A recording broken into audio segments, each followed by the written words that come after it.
Hello, how are you? Wherever you might be, I got a message for you. I want to talk about the fact that this is your time. This is your time. If you feel that, and just there's been a shift, there's a different feeling. The air is different. It feels drama free. I don't know about you, but this is the time to bust loose.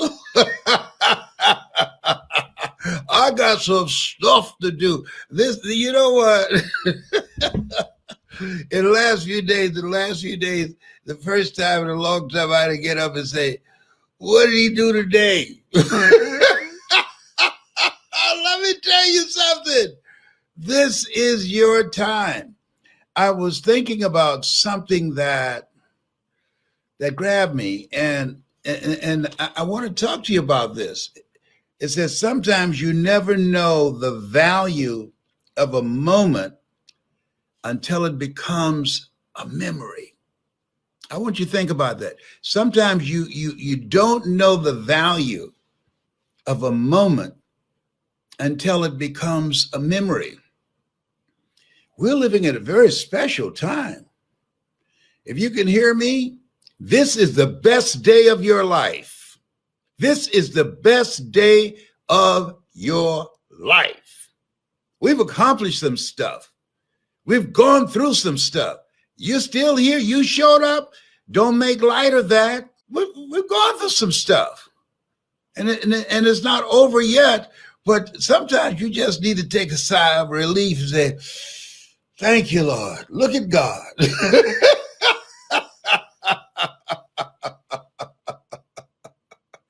I want you to think about, what is it you want to do? I don't know you. I can't see you.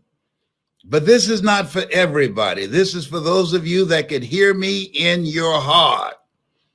This is your time. I know a thing or two because I've seen a thing or two. So I know some stuff. I've seen some stuff. I've gone through some stuff. And I want to share with you how to maximize that. That there are moments in life that it's your time, that things begin to line up for you. Why, Les? Well, tough times, they have an expiration. And good times have an expiration too. So now you want to maximize. Now you want to get everything out of this moment right now before it becomes a memory.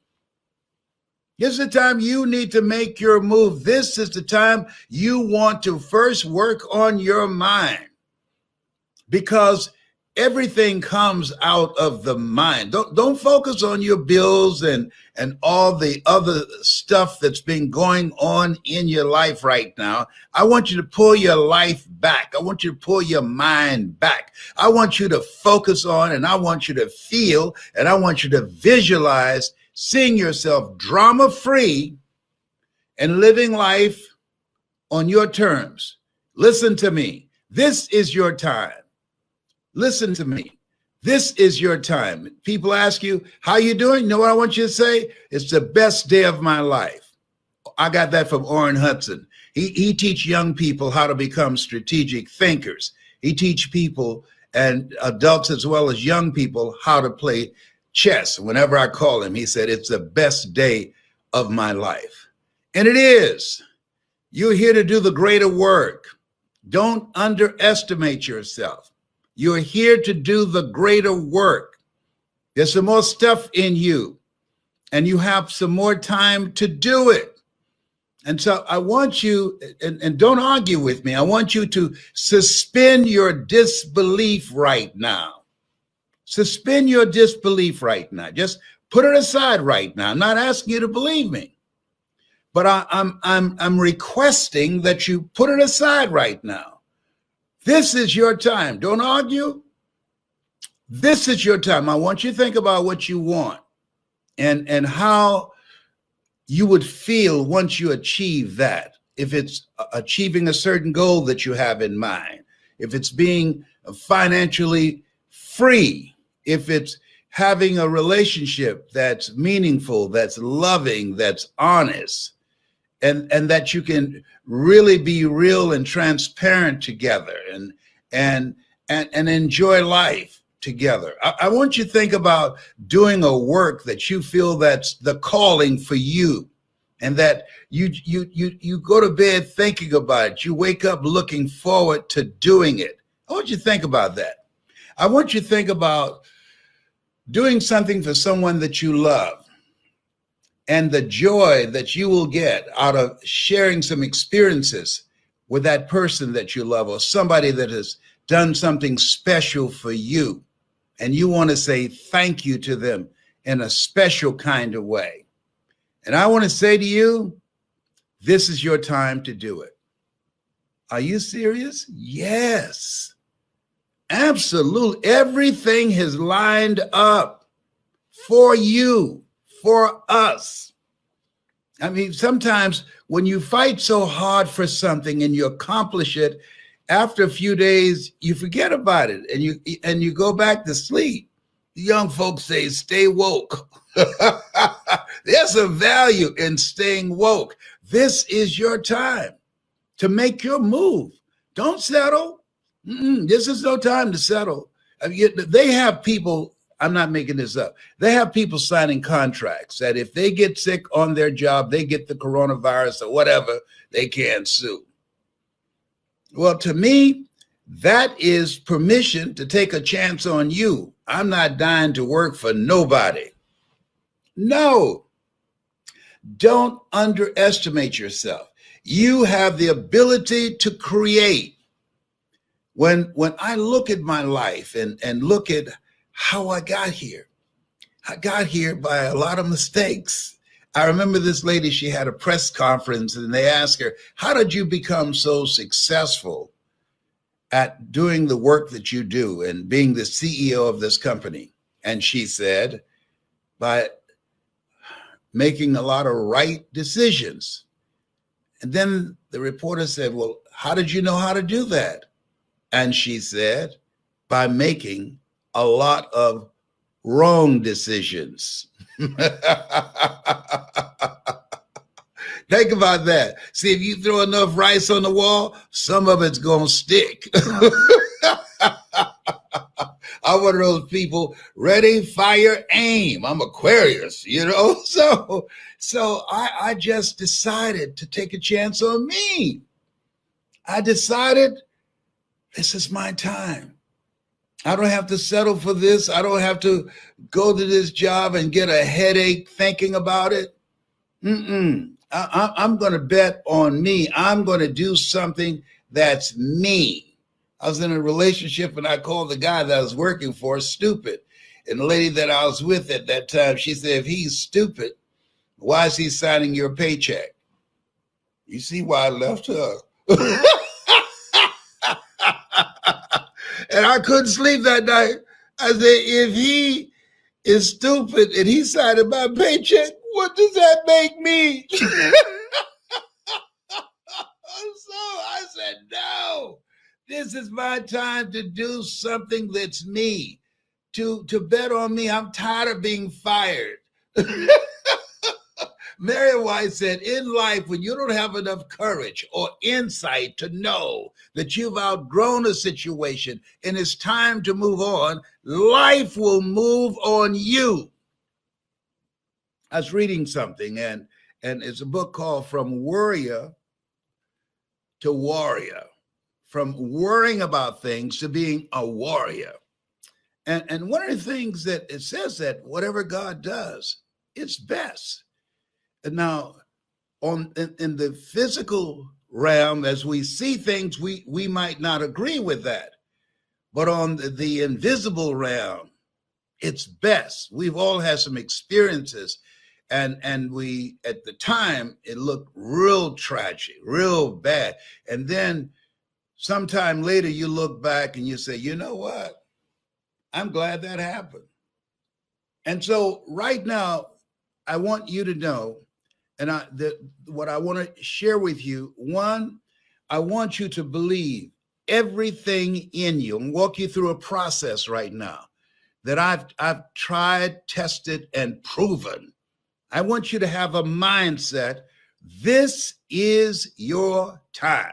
I want you to just embrace that.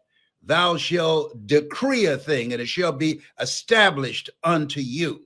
And I want you to focus on that. And I want you to write it down, not just speak it. I want you to write it down. Why? Because it engages the superconscious mind. It allows you to focus. People who write down the things that they want, they are more apt to do those things. So you want to tune out and you want to write down the things that you want. And part of what you want to do is write down, it's my time. That's number one. Number two, write down and be very clear about it and write it in the present sense. I give thanks. I'm a successful motivational speaker. I give thanks. I'm a successful motivational speaker. Thou shalt decree a thing, it shall be established unto you. Call forth those things that be not as though they were. I was calling them forth. You got to call forth some things in you. Words are powerful. You've got to speak your success into existence. Don't sit around thinking about the bills. They're not going anywhere. They'll be right there when you get through. But I'm going to tell you how to make them a non-entity in your life. How I went from walking by a bank and tripping the alarm, I was so broke. Or creditors would call the house and my children would say, my daddy say he ain't home. I had my kids lying for me. Or sometimes they would call me. May I speak to the lesbrown, please? I'm so sorry, but he's not in right now. You sound like lesbrown. Don't you go there, big boy. Let me tell you something. Oh, boy, I learned a long time ago to get back on your feet, miss 3 car payments. Oh, my goodness. I went through some stuff. Do you hear me? But I'm still here. That which does not kill you will make you stronger. You're still here in spite of Corona. You're still here. This is the best day of your life. If you don't believe it, try missing one. Yes, yes. So when you think in terms, it's your time. Now, here's something else. Here's the next step. Expect good things to happen to you. I want you to have that mindset. Now, when I get up in the morning, if you do this with me, things are going to happen that's going to blow your mind. I say all things work together for good, for those who love God and for those who are called according to his purpose. And then I say, Lord, whatever I face today, together you and I can handle it. And then I have an expectation. If you ask most people, do you want to be successful? You know what they will say? Yes, absolutely. That's not the question. Ask them, do you expect to be successful? See, want shows up in conversation. Expectation shows up in behavior. And so when you have this energy about you, that you expect things to get better, your whole countenance, your whole conversation, you monitor your words, what you say, and the things that you listen to, and the things that you watch, and how you use and manage yourself. You can't manage time. You can manage yourself. All of us got 24 hours. All of us are basically the same. What do you mean by that? Well, we are. What separates us is the things that you do with your life, the habits that you embrace, how you use your time. And most people throw their lives away during downtime. You ever had downtime? Yeah. My son, John Leslie, has a good definition for that. Downtime is when we engage in behavior that keeps us from going up. That's why they call it downtime. See, this is no time for downtime. If you are serious about your goal, you have to have a spirit of expectation and optimism, and you got to be hungry. Hungry, there's a spiritual dimension to being hungry. Those who hunger and thirst after righteousness, right thoughts, right vision, right feelings, right words, right relationships shall be filled. Yes, got to be hungry. And if you're casual about your dream will end up a casualty. This is your time. The plate has been, the table has been laid out for you to decide where you want to go, what you want to do. It's a new day. Look behind, thank God. Look around and praise God.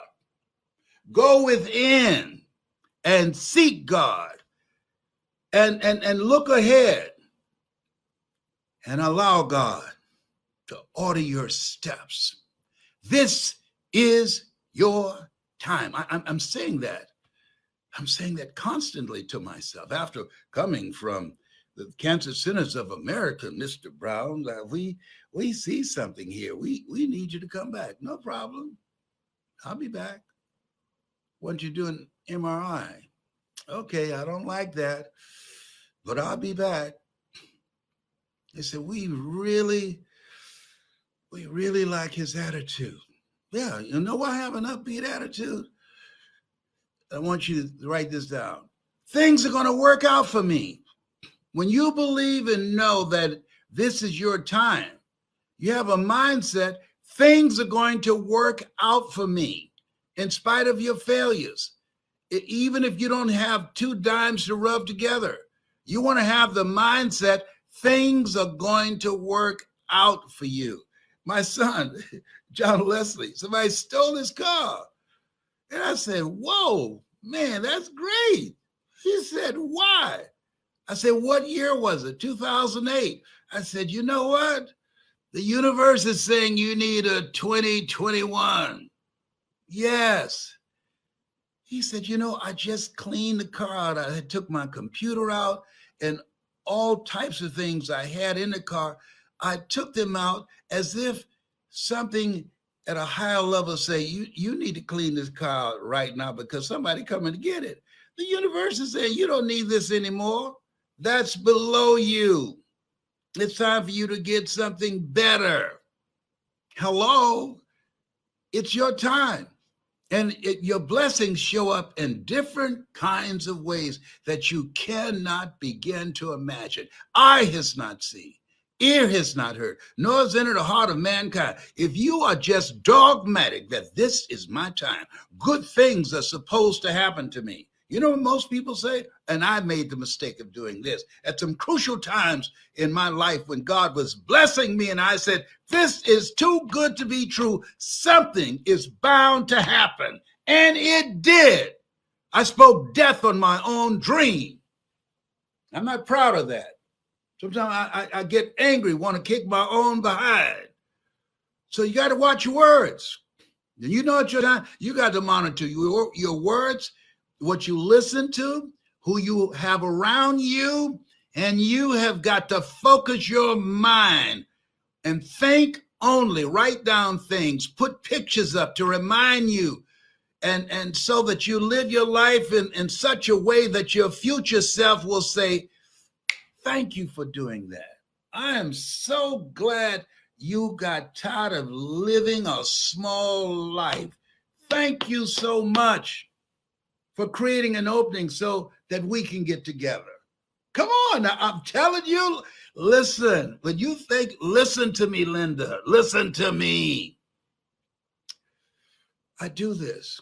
You got to create a ritual. Most people don't have a ritual except getting up in the morning, getting a cigarette, get some coffee, listening to the news, constant negative information. No. Of talking with people who are not going anywhere? No. You want to feed your mind the stuff that you need, that will Feed your faith and allow your doubts to starve to death. You want to have a vision. You want to have a vision board that reminds you every day of where you're going and what you're aiming for. He said, I will give you all your eyes can see. You want to repeat to yourself, this is my time. In the beginning, the word was God, and the word dwelt among men. Thou shalt decree a thing, and it shall be established unto you. When you get in alignment mentally and emotionally and spiritually, when you speak the word, and you're willing to put in the work, commit thy works unto the Lord, and thy thoughts shall be established. In all thy ways acknowledge him, and he shall direct thy path. And you get around the right people, let me tell you something. Stuff happens. You got to get fired up about your life. Get fired up right now that this is your time. You know how hard we work for this? This is your time. There were all kind of efforts that were in play to prevent this space where we are right now. This is the time to capitalize on this space. This is the time to look around and look for the opportunities that we can take advantage of. Think about, what is it that I can create in this space? There's no shortage of money. The money has not left the planet. It's just a shortage of thinking. We were created by the Creator to create. When you get fired up about life, this thing, see, you got to get to a point. I just got tired of being broke. I got tired of being broke. I got tired of going into a restaurant, look on one side to see what I wanted to eat, and then looking on the other side to see what I can afford. I got tired of that. I just got sick and tired of being broke. It's stressful. When I have money, I don't have to take my high blood pressure medication as often. I feel better. When money is not an issue, you can sleep. You can get a good night's sleep. 46% of Americans can't get a good night's sleep. And you show up differently in life. You act differently. When you are living the calling on your life. See, if there's anything that the coronavirus has done many times in life, we have a teeth rattling experience, and the very foundation of our life has been shaken, and we run to God only to discover that it's God that's doing the shaking. What the corona has done is caused you to rethink your life and ask yourself, does this make sense? If you knew you had 6 months to live, will you still go to the same job that you go to? Will you still stay in the same relationship that you're in? What will you do differently? How would you show up? Will you have the same behavior, same habits? Is there something you'd like to do before you leave here? Are you done? Just nobody has gotten a shovel and say, meet me down at the cemetery so I can find an open, freshly dug grave and push you in and cover you? Come on. A friend of mine that passed and will have his services next week on Zoom. Let me tell you something. I'm not used to that kind of craziness. I'm just sick of this. So, we want you to speak on Zoom. We'd just like for you to say a few words. How long you've known Stanley? On Zoom.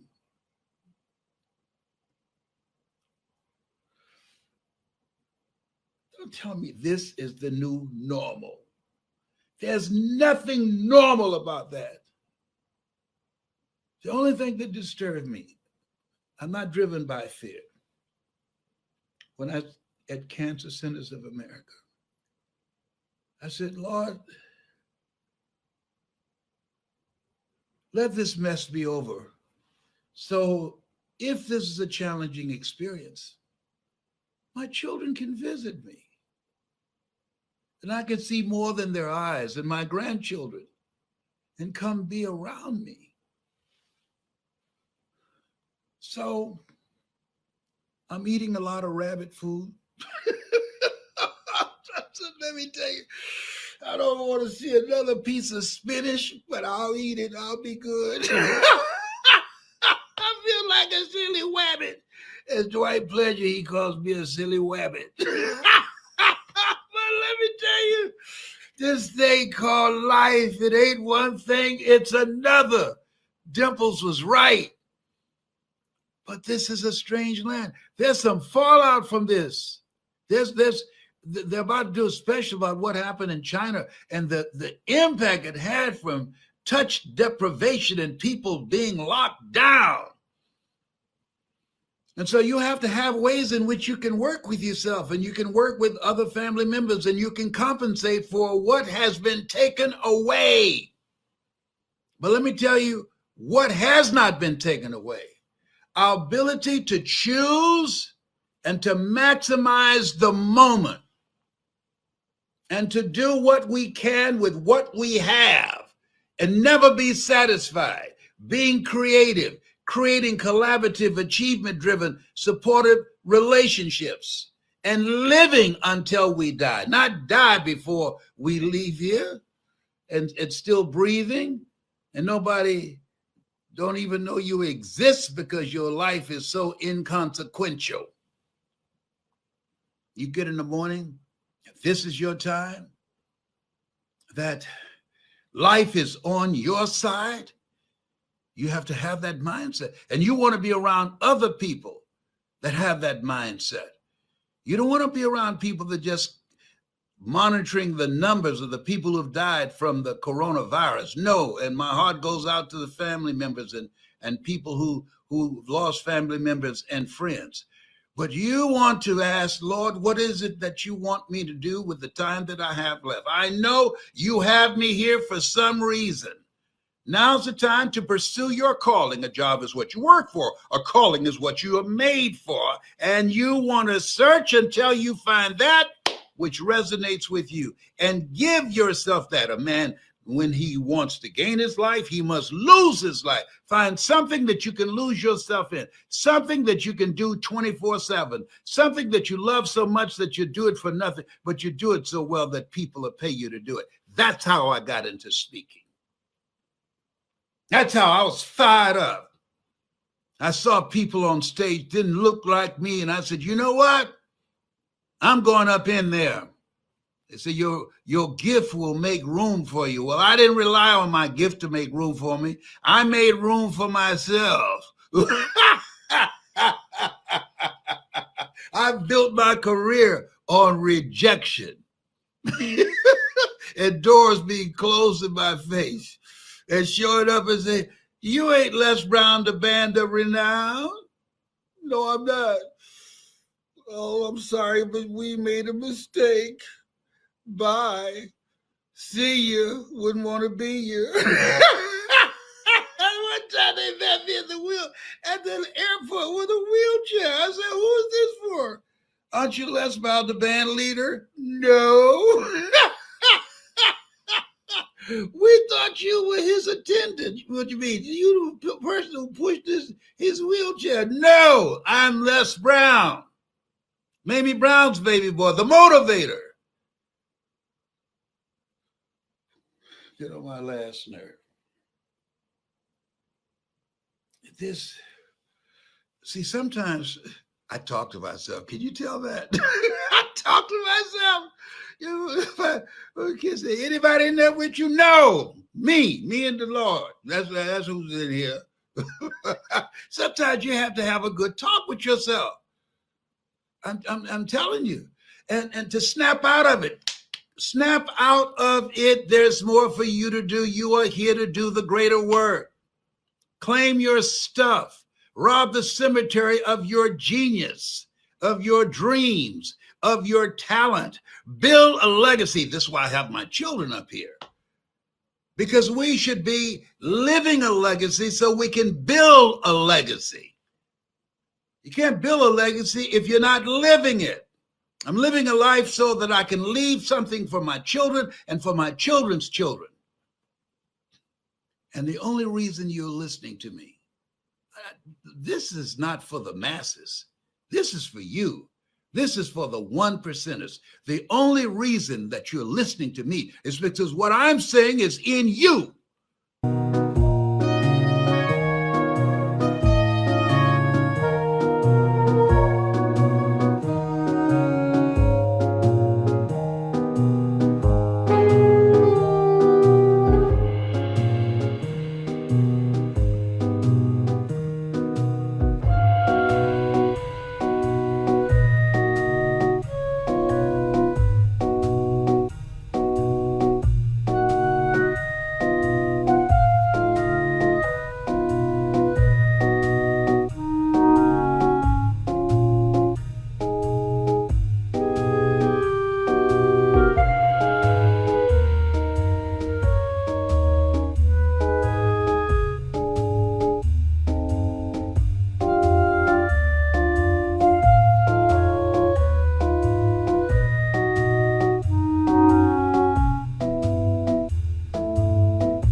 You and I are cut from the same cloth. You and I are branches of the same tree.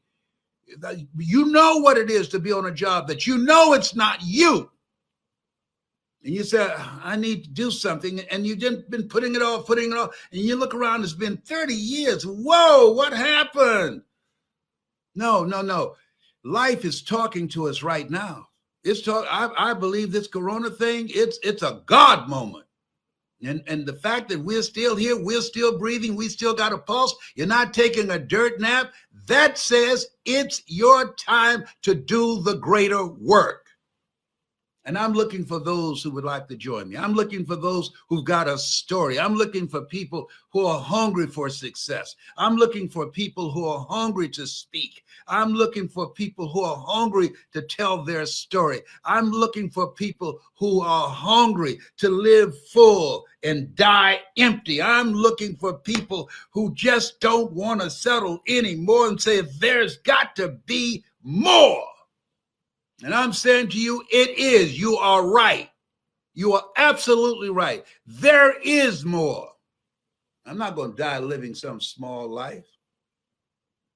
No, I made up my mind on that one.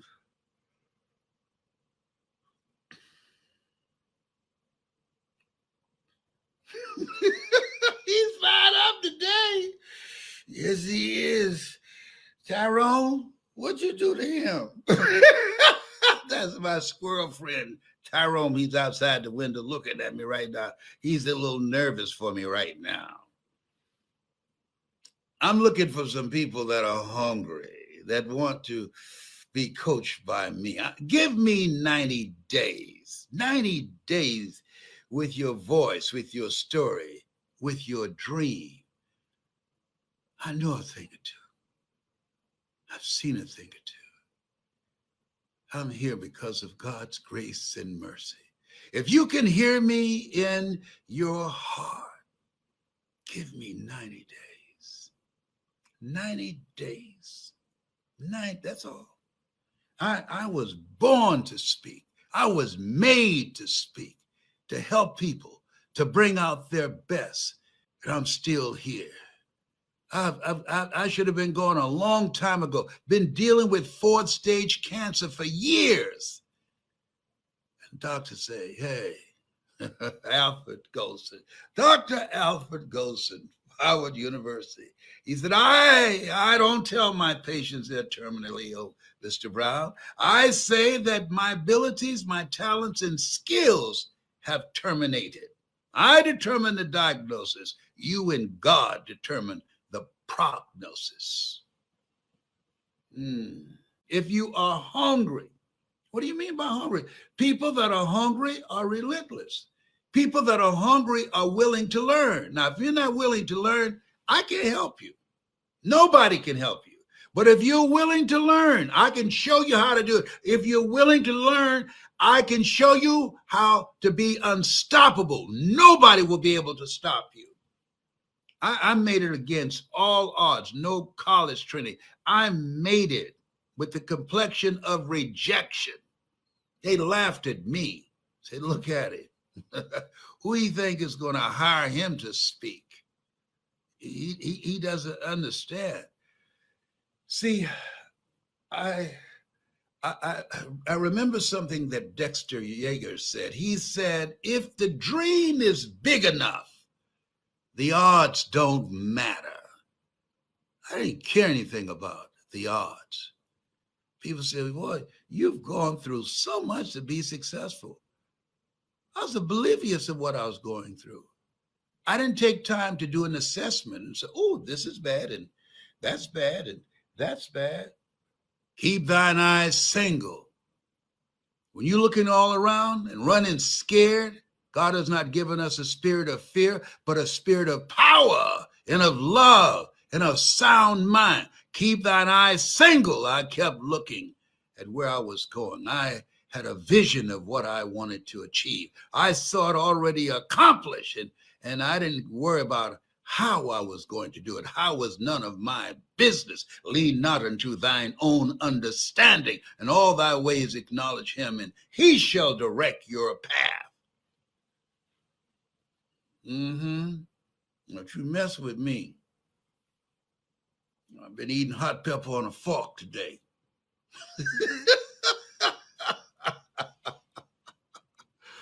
Oh boy. Somebody need this. Somebody needs this. Need to hear my voice today. I just felt it in my spirit. Somebody need this. I was going through pain in my room. And I knew when I came out of here and started speaking, that pain would go away. And my back.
It's gone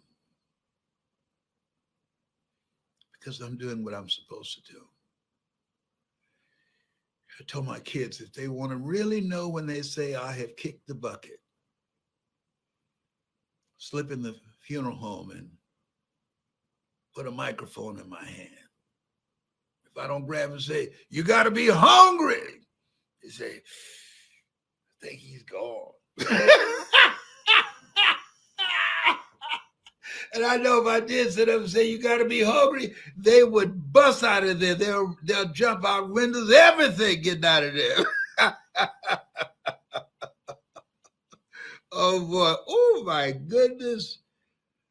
That reminded me. I'm old. All right? You know, embalming it was not around forever. You know why they have wakes? They shouldn't have wakes.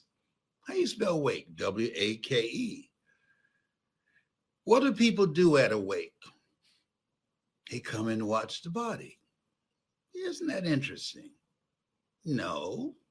The reason they started wakes is because years ago, when I was a kid, you didn't embalm people. And somebody died, you took turns. They had kids and different people watching the body to see if the person moved.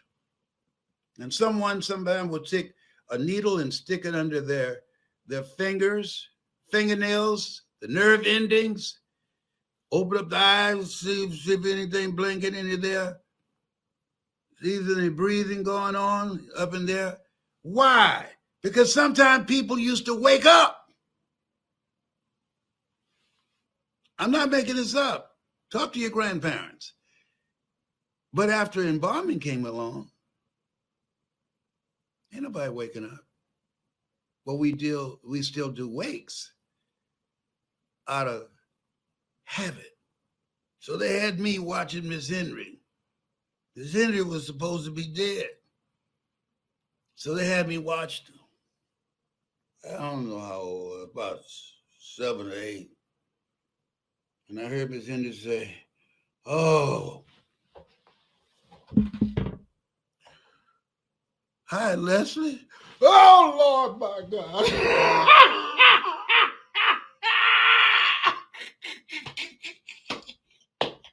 It was a screen door. I ran through the screen door. I said, "She's awake.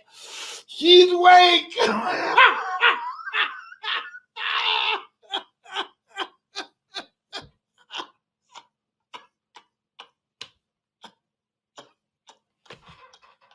You know what? This is real. You can't make this stuff up. You cannot make this stuff up. I'm just keeping it real. Oh my God. What a God. What a mighty God we serve. Let me show you how to finish strong. This is your time. That's my story, and I'm sticking to it.